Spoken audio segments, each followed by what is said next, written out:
आइए अब जरा उत्तर प्रदेश सरकार के बजट पर एक निगाह डाल ली जाए। इस वर्ष उत्तर प्रदेश सरकार का बजट है 2,26,418 करोड़ रुपए का। 2014-15 की बात ही है। 15-16 के अभी पूरे आंकड़े अभी आए नहीं हैं, कल बजट आया है, लेकिन अभी आंकड़े सरकार ने वेबसाइट पर रिलीज़ नहीं किए। जैसे ही आंकड़े रिलीज होंगे आपको पूरी सच्चाई बता दी जाएगी। अब जरा पिछले वर्ष के आंकड़ों पर थोड़ा ध्यान दे दीजिएगा।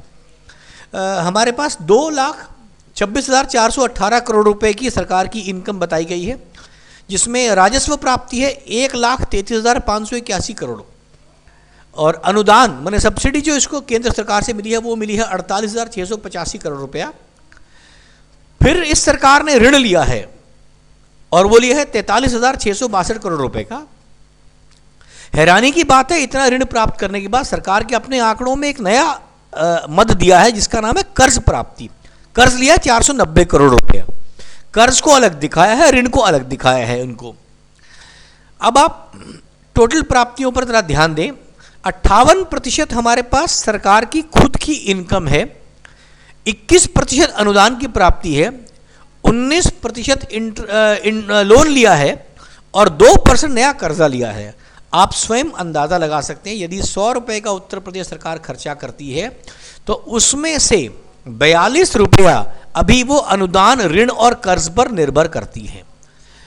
अब आप जरा इसको और डिटेल में जरा समझिए कि राजस्व प्राप्ति क्या है। हमारी सरकारों के, चाहे केंद्र सरकार हो या राज्य सरकारें हो, उनके बजट में एक बहुत अच्छी बात है कि जितना ऋण प्राप्त करते हैं, जितना अनुदान प्राप्त करते हैं, जितना कर्ज प्राप्त करते हैं, उसको इनकम में दिखाते हैं। देखिए, किसी भी बजट में दो चीज़ें हैं, इनकम और एक्सपेंसेस।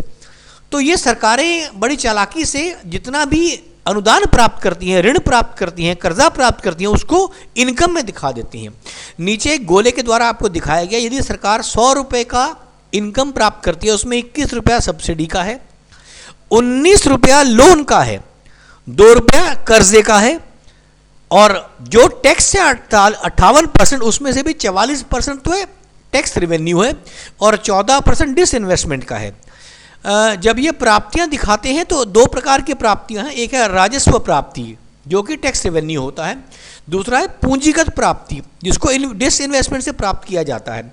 अब डिसइन्वेस्टमेंट समझ लीजिए क्या होता है।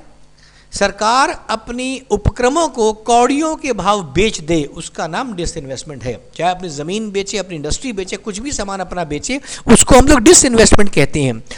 एक बात और जान लीजिए कि दुनिया में किसी भी लोकतंत्र में सिवाय भारत के डिसइन्वेस्टमेंट डिपार्टमेंट नहीं होता। ये भारत सरकार का डिपार्टमेंट है। 1990 के बाद जब ये ग्लोबलाइजेशन का नारा दिया गया तब से ये डिपार्टमेंट शुरू हुआ। इसका काम सिर्फ एक है, भारत की सब प्रॉफिट मेकिंग कंपनीज को, जगहों को, केंद्रों को, पार्कों को कौड़ियों के दाम बेच दिया जाए, उससे पैसा प्राप्त किया गया है।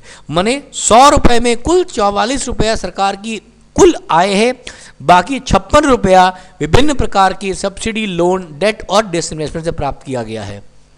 इसका दूसरा वीडियो शीघ्र ही जारी किया जाएगा।